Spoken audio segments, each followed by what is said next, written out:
surrounded by wrestling fans. Not sports entertainment fans.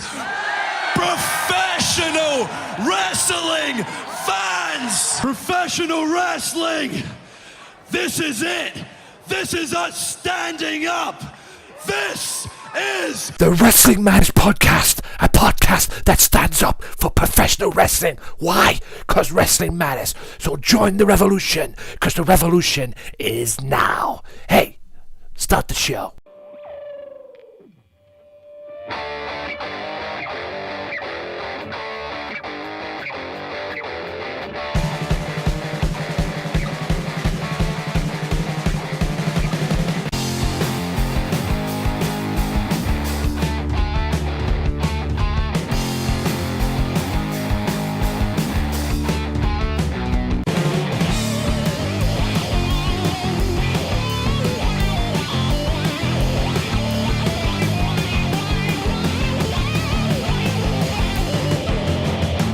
Ladies and gentlemen, welcome to this very special interview for the Wrestling Matters Podcast, episode 50. I said to you guys I had a little surprise for you. A little surprise just to say thank you. I've managed to get an exclusive interview with the one and only, a little chat with Mr. Kinny Killer. That's right, the host of the Sunday Segway. Kinny, what's up, brother? Oh, son of a bitch, the glass just smashed because Sunday Segway entered the building. You saying, boy? It's all good, bro, it's all good. A little chat, guys. This is not going to take long because, as we all know, we have busy lives, and we're not going to lie, and I'm a busy man myself. So we're going to get right into it. Sunday Segway Wrestling Podcast. First of all, how did you and your partner in crime meet? All right. Well, my boy Shugs, the Welsh Wizard, the Newport Knight, the hashtag Tech Guy. We actually worked together in a school, just we both enjoyed wrestling. Jason, you know our boy Jason Clarkson. He's one of my close friends, and he was Shugs' close friend as well. And just so happened to find out that Shugs liked wrestling. And then we kind of got talking, started listening to other podcasts in America, and then we had that in common, and then that was it. We just kind of just spoke and just said to ourselves, why don't we start this, So we just kind of just started doing it. And then the Sunday Segway was born. Sunday Segway name was done by Shugs. And the rest is history. So, 100 and odd shows later, 2-year anniversary this weekend coming. So, yeah, that's how it started, man. Yeah, 50th episode, well, today, and as this is going on and everything, and then 3 weeks later for me, I got my 1-year show, so... Yeah, there you go. It's amazing, isn't it? Yeah, I've hit the 1 year, and I can't believe I've actually... I mean, I'm sure you guys can't believe you've hit 2 years. I can't believe I've hit 50 episodes, and 50 episodes is something. I can't believe I'm going to hit 1 year anniversary. It's a milestone. It's a milestone, man. So well done for that. Because I tell you what, it's a hard graft to keep on going. You go through the hard times thinking, I'm going to quit. I'm going to stop. Oh, I don't know how much people I'm getting, but it doesn't matter as long as you've got those listeners. It doesn't matter how many you got. Just keep doing your thing. Yeah, I'm looking for a lot more. I don't plan on giving this up at all yet. There's a lot more. It's like a great wrestler once said, Kenny, we've only just begun. There you go. Right, how did you get into professional wrestling? What was the main thing that drew you to become a wrestling fan? I mean, we all have our moments. I know I do. So, a long time ago, 20 odd plus years ago, I was at my cousin's house. We never had Sky back then. I never had Sky, so there was no way for me to watch it. But I was at my cousin's house one day, and he was watching Superstars, and I just saw this guy, tassels and just muscular and face paint, and I was just like, what the hell is this? All of a sudden, Ultimate Warrior's running down to the ring, and he's going crazy, and I'm just like, this guy. Geez, I want some of this. And then I spoke to my dad, and I was like, oh, what was that? And then he just kind of, they explained to me, and then my dad was like, oh, well, we can get the tapes. We can get it taped for you. So I never had the chance to watch Superstars. I was just a pay-per-view guy, getting videos in every pay-per-view, the big four.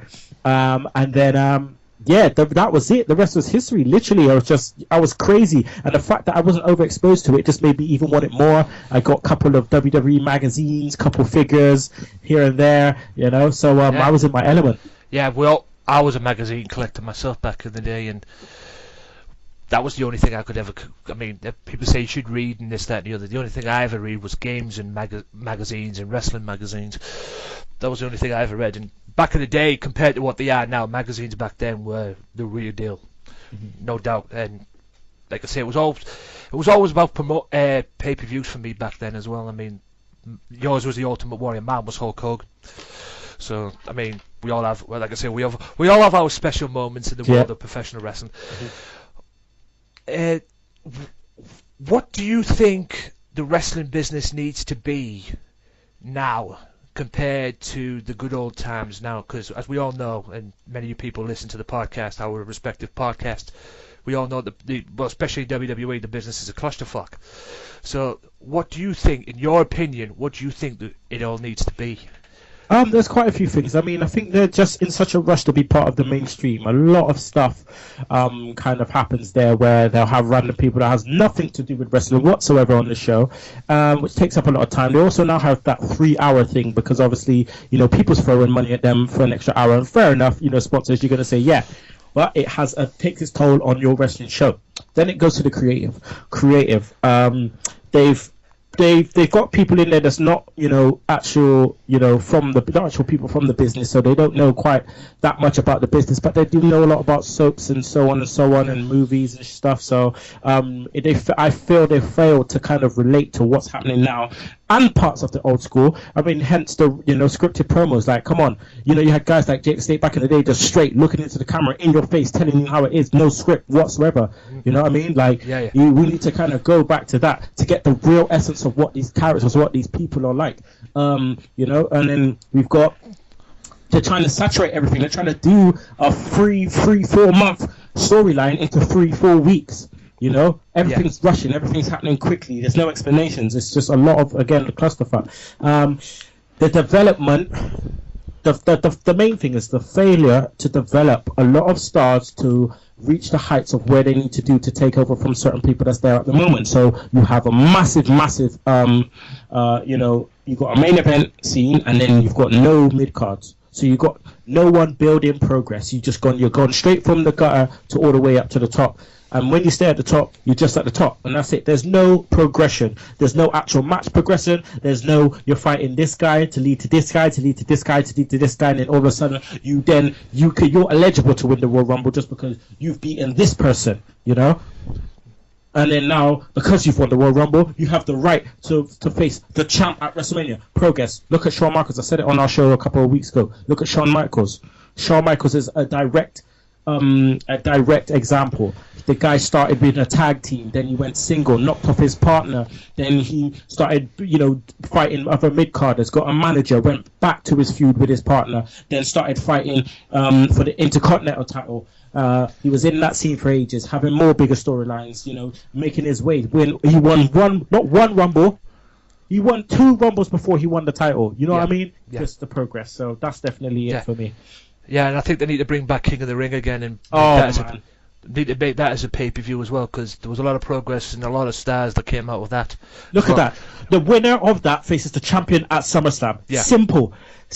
Look at New Japan Pro Wrestling. The winner of the New Japan Cup faces the champion at Invasion Attack. The winner of the G1 Climax faces the winner at the Tokyo Dome, their WrestleMania. It's easy. Yeah, it's just it's simple. It's simple format.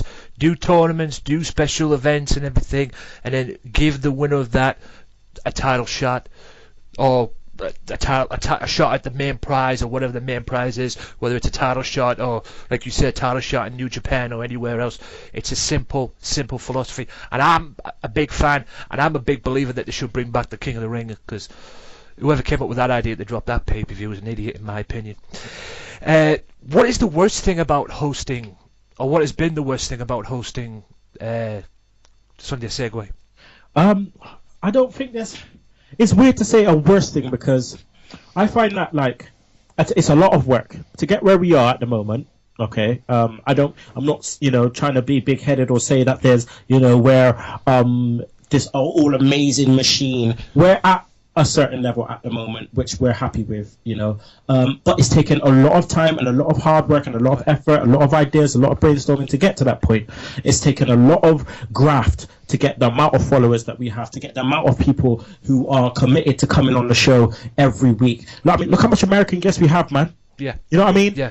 I without them and the tech heads, there's just no Sunday Segway. It's as simple as that. It don't run. So without them, you know, it takes time to speak to these people on Twitter, to make sure you make you know, deals, to make sure you make partnerships and links, and you know, someone's gonna scratch your back, so you'll scratch theirs too. You know what I mean? Like, there's a lot of that going on, and that's what it takes to work. So I don't know. I mean, sometimes the worst thing, all right, I tell you what the worst thing is. Sometimes it's to write the run sheet, because a lot of people don't know.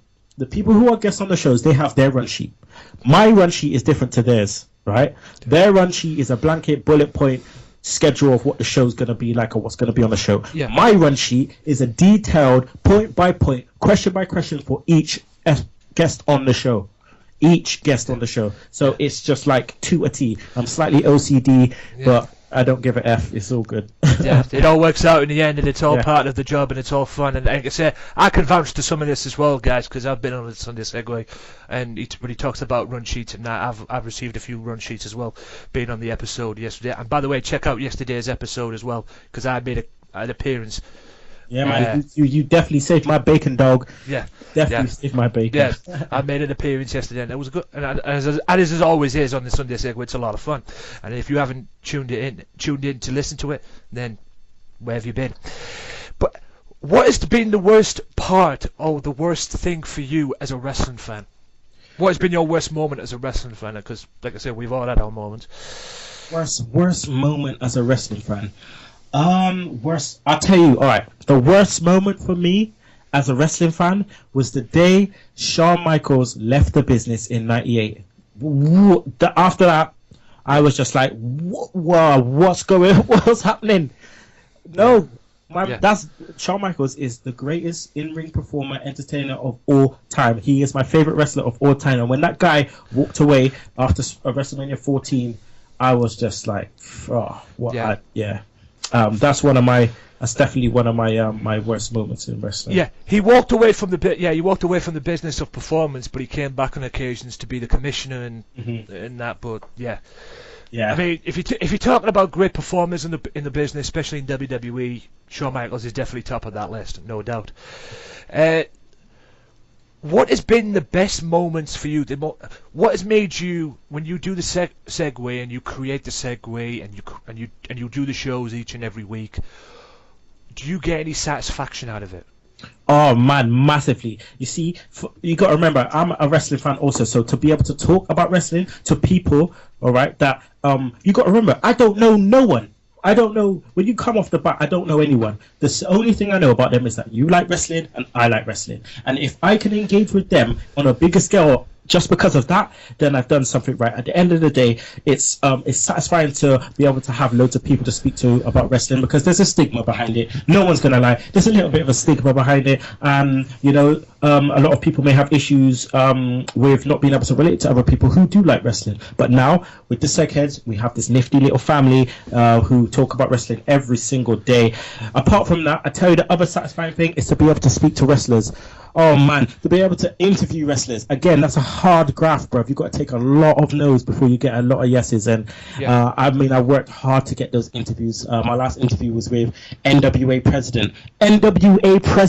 You know what I mean? Bruce Clark. So to interview someone as that magnitude, he owns and runs the National Wrestling fucking Alliance. That is a big ass deal. So with stuff like that, you know, I get major satisfaction with that. And just to be able to be creative. I love being creative. And producing the show is a lot of fun. Yeah.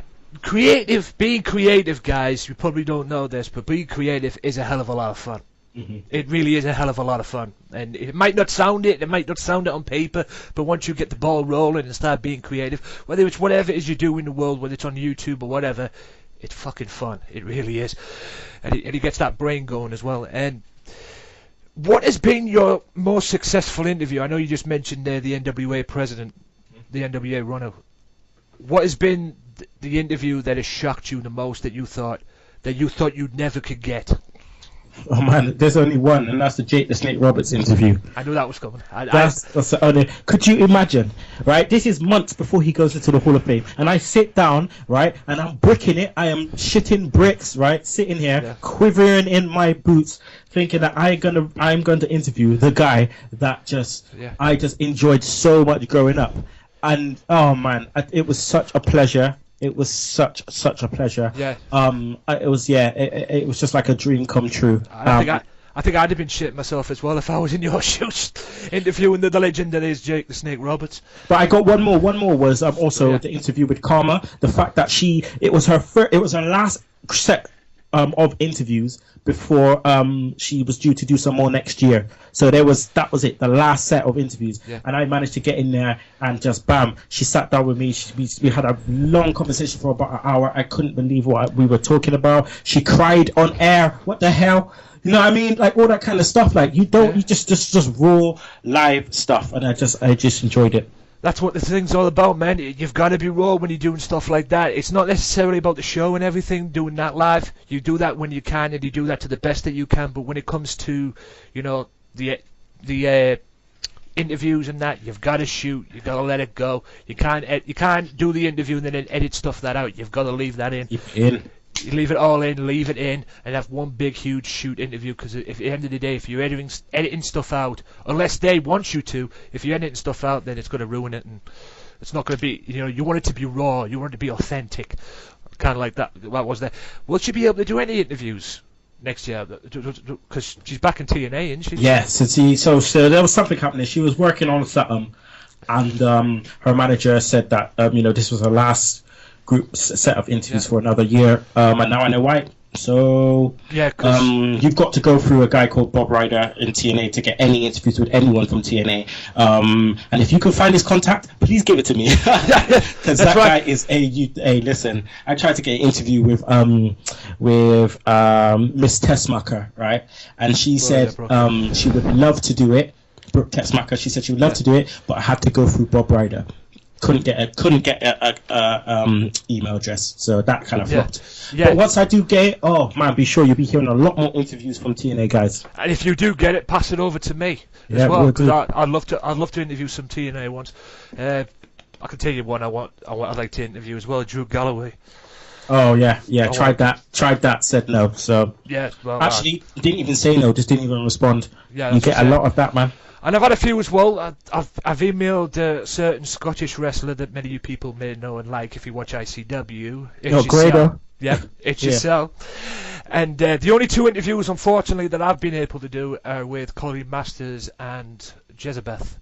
Jezebeth was a sweetheart, so. Oh yeah. We interviewed her. Yeah, she's great, man. Yeah, she's absolute sweetheart. And Colleen came on. I invited Colleen to come on because she didn't like what Jezebeth was saying about her. So I thought, hey, you got an opportunity, you want to say your piece, come on. And she was cool anyway, so hopefully now that I've hit 50 episodes, hopefully that can improve and everything. I've got to get back out there a little bit more and learn to take more no's and all that, because that's what it is at the end of the day. You won't know until you try. Exactly, just keep it going, man. You just got to take the no's. All it does is take one and you're rolling. Yeah, and you're rolling with it. And I've got one lined up, which I'm sure you guys know. I'll tell you this right now. I've got one lined up in the pipelines anyway with Nadia Safia. Yeah, we did the People's Princess, Nadia Safia, Safia, that's what I said Safia first. I apologise for that. Yeah, don't say that to her, bruv, she'll eat you alive. I know, she'll fuck me up, but that's cool. The People's Princess, it's coming down here. It's coming down there very, very soon, I hope. It's just getting the time and getting the availabilities to do it. But, I mean, what's the future hold for Sunday Segway? Now you've hit 100 shows. So the future is to obviously keep on rolling. There's plans to try and branch out as much in America. So we're now on the Shoot Network, and we're also on TRN, but we've just recently been put on the Shoot Network. So just trying to get more out there. I think just trying to get bigger with our Retro Round Table. So I mean, we only do that once a month, and it can only stay like that at the moment because of the fact that I've got children, and Shugs has got lots of marketing to do because he's a teacher, so it's just the timing, you know what I mean? Yeah. The plan is really for me to set up the Retro Round Table and for someone to take it over, someone to join, the Segway team and take it over. At the moment, Michael Cook is my co-host, but I would love for Michael to take it on and run with it himself if he wanted to. I'll be happy with that. And then he can make something big with it under the Segway banner. There's also plans to potentially try and earn money from it. So whether it's t-shirts, whether it's ads, whatever it is, to try and earn some, sponsorship, try and earn some money some way. And just kind of like Shugs likes to tell me all the time, just kind of just enjoy the ride and not try to plan anything out. So we'll be making more appearances, doing more interviews and appearances for other people's podcasts. Trying to get, like I said, trying to get out there in America. We're out there quite a bit in America now, but I want to get out there in Europe. So I want to get a bit more European people on the show, some German people, some French, just a bit more different other wrestling fans, So, and get on my show as well. Yeah, man. Yeah, good. Definitely. You're more than welcome on my show. Yeah, you talk about sponsorships and stuff like that and everything and making money. How does don't go into too much detail if you don't want to let the cat out of the bag or anything like that. If there's any like personal things there that personal IDs that you don't want to give away, which is fair dues. But how does all that sponsorship and all that come about? It's just research, bro. It's research. Literally, you gotta be smart about the way you're going through this. You gotta link up. You gotta link. What's the word? You just gotta link up different ideas and different comparisons. So, you gotta look at wrestling. You gotta look at what works well with wrestling. For instance, I've got my partnership and deal with Dazzy from Max Wrestling Magazine, and that works for us. That works for both of us because I can use the magazine as an incentive to get interviews. Yeah. Right, and he can use and he gets the interviews, and that's their spread. They have every issue. They have an interview with a major wrestler or someone to do with wrestling, and that's a big incentive for both of us. So it works like that for us. That's how that works. See, that's the thing, though, guys. As well, he talks about working with the person and working with that as well. At the end of the day, I don't do this as well. I don't do this for anything other than fun and making money and hopefully, doing what they're trying to do, that Sunday Segway are trying to do as well. But at the end of the day, we're one big happy family. Mm-hmm. At the end of the day, we're all big wrestling fans. We're all one big happy family. We want the best. And like I said, it's not about competition. It's not It's not about competition at all. We're not looking to take the other one out and do that. No. We benefit. We work together, and at the end of the day, we benefit. We work together, and as long as our respective podcasts, like Man and Kinny's, for example, come out better for it, then that's what it's all about. Mm-hmm. We worked to make sure our podcasts get this, that push and that notoriety that it so richly deserves. What is the future for Mr. Kinny Killer as a podcast host? Boy, I don't know. Just to keep doing what I'm doing, really. I've always said to myself, I feel like I get better the older I get. That's just how I feel. My knowledge base, especially, I feel like it's getting, better, and my confidence and everything, man. Like the stuff that I do now, I could never do. Some years ago, I was never, I've always been a confident guy, but I had a lot of nerves in terms of like reading stuff out to people and being in a public, in a public thing. But now I'm just like, the older I get, the more I'm just like, it's all good. Yeah. So I'm good at that. So if I could take, if I could do, I'm doing a podcast at the moment. I feel like if I wanted to, I could take it to a radio. If I wanted to, I could take it to radio. But I want to keep it as it is. And at the moment, obviously I've got a small family, so it's just all about my family, man. So like that's what I care about the most is my family, making sure my kids can eat, and my missus is happy, and just I'm a family man, So it's just all about my kids. So I work hard. I'm a business developer by day. And as a lot of people don't know that, but yeah, I'm a business developer by day, and but the rest of the time, I'm a hardcore wrestling fan. I'm a seg head, for life, and it's all about the Sunday Segway. The future is Sunday Segway. Yeah. Jump on the ride, and if you don't, Jump on the ride, guys. Jump and it all. if you don't, well, you got to choke on them slap nuts, man. Yeah, as Jeff Jarrett once said. Mm-hmm. And if we had our way, guys, we'd hit with a guitar. You know this. Right, that's about it for this then. We're going to wrap it up there. Like I say, it's a short one because we are busy people. So, Kinny, thank you so much, brother. Hopefully we can get you on.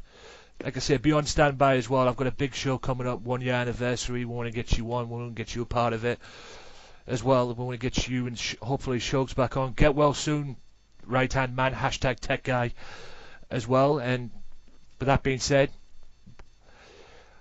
where can we find the Sunday Segway Wrestling Podcast? Okay, you can find the Sunday Segway Wrestling Podcast on Twitter at Sunday Segway. Segway spelled SEGUE. Our website, sundaysegway.weebly.com. Make sure, please, all segheads, everyone out there, please like our Facebook page. Get it out there because right about now I'm trying to build that up, try to make it more current.